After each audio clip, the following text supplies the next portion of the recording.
Continuing our video series here, we're with none other than Geoff Wilson, sports card investor. Thank you so much for showing up. Happy to be here. Yeah.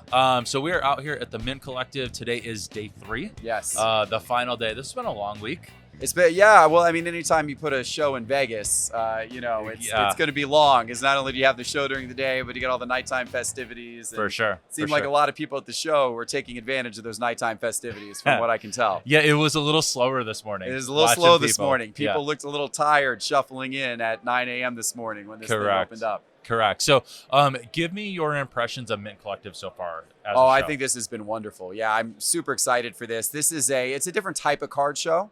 I've been to a ton of different card shows, over the last year, and they tend to all be about the cards. Sure. Which is great because that's what, most people coming out want to see and want to do. This one has a lot of nice cards, but this one's more about the business side of the hobby. This is more about meeting the movers and shakers of, all of the big companies in the hobby. This is, meeting a lot of startups, a lot of people with new ideas that are coming here, pitching their ideas, talking about their products, trying to build, connections and that kind of thing. So a lot of business networking activity, which is really important because anytime any industry is going to grow, you got to have a strong business community behind it. Yeah, for sure. That has been one of the most unique parts about this, for sure, is all of the major corporate sponsors. I don't see this happen at shows except for the National. Yes.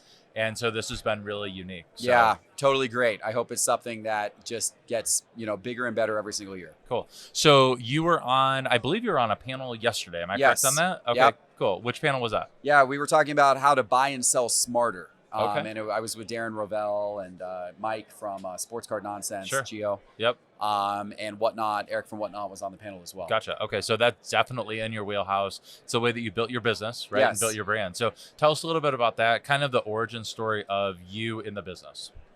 Yeah. So, I was a huge collector as a kid, as many people who were probably watching were. Sure. And like many people probably watching, I lost touch with it. Once I got into high school, I lost touch with it for many, many years. And got back into it about 5 years ago when my son came home from visiting my mom, his grandmother, and she bought him some football cards because she's like, you know what, your dad used to like to do these. And so here, I didn't even know they made football cards anymore. I had so lost touch with it. Gotcha. But he comes home with some packs. We're opening the packs together. I pull my old collection out and I'm like, oh, this is fun. And I start looking into kind of what's going on in the card world today. And I instantly saw just ripe with opportunity. I first of all felt like, cards are going to blow up again. They're going to become extremely popular again. Sure.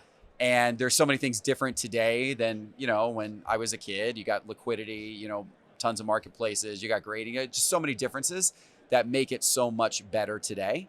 And so I saw lots of business opportunities. I also saw the opportunity to create content because there wasn't much good content being created at that time about the sports card hobby. And so I said, I'm going to start with content and we're going to create a great content channel. And if it starts to gain in popularity, I'm then going to come out with a series of products, which will be great for my audience. And, the first of that was Market Movers, which is our data tool to allow people to track the prices that sports cards are selling for in the market. And came out with a sports card investor app. And now we've been investing in physical products and doing different things as well. So, good. It was, thankfully, I was just on the early side of the flood in popularity that occurred throughout 2019 and 2020. Yeah. And your background, well, even still today, is in the technology space. It is. So you're able to integrate all those things pretty quickly.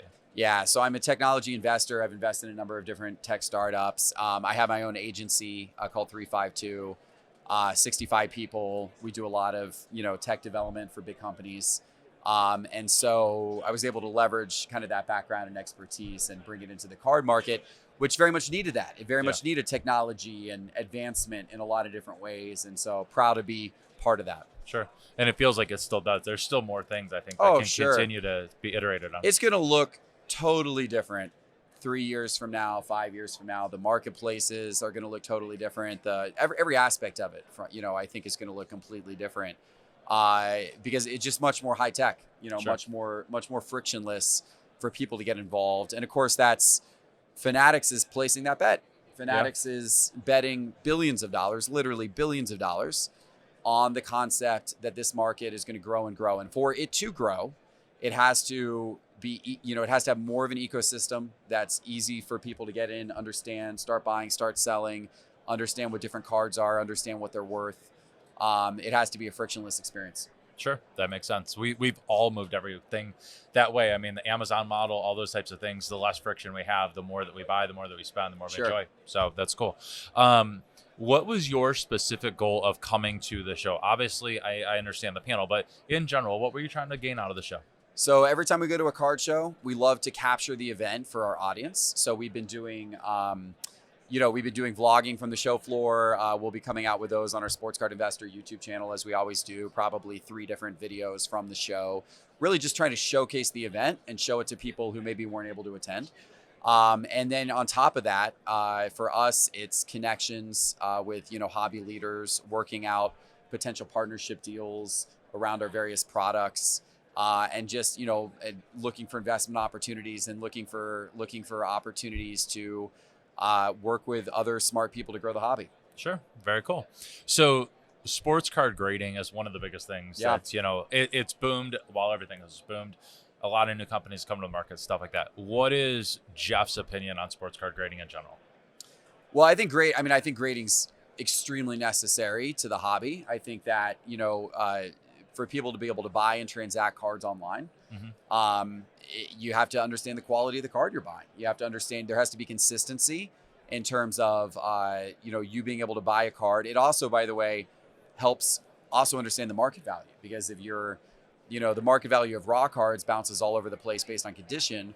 But if you then look at what a card is graded at, you can then have a much truer trend line when looking at market data of previous sales of that same card in that grade. And that's obviously what we track through Market Movers. So, I think any way we can make grading more accessible, lower cost, faster, easier is a great thing for the hobby. Gotcha. And what would you say that the grading companies have done really well? Obviously, we all know that there's been certain struggles, but what have they really capitalized on and done well for the community? Well, the grading companies do get it right 99+% of the time. Sure. We hear about the times that a grade was off or a card that was maybe manipulated in some way got through grading. And, that stuff's bad. And it ideally shouldn't happen, but obviously people are human and, mistakes get made from time to time. But they get it right 99.9% of the time. And it's extremely important that they do, and it's a great thing that they do that, because once again, it certifies the quality of a card. And I think that's the biggest thing, is just it certifies the quality. Obviously it protects the card, but it certifies the quality of the card, which then just makes it easy to understand what your asset is and what your asset is worth. Gotcha. That makes 100% sense and helps out with Market Movers, Sure, so absolutely. we can track all that. So, a couple last things. So when you start to think about the hobby over the course of the next 2 to 5 years, where do you see 2 parts? So the growth opportunities, and then just where will it be in general? What do you think? So I'm extremely bullish on the growth of the hobby. I think that the fact that Fanatics placed such a large bet, putting billions of dollars in it, they have some really smart investors who think this thing is going to be 10, 20, 30 times bigger. Sure. 5 or 10 years from now than it is today.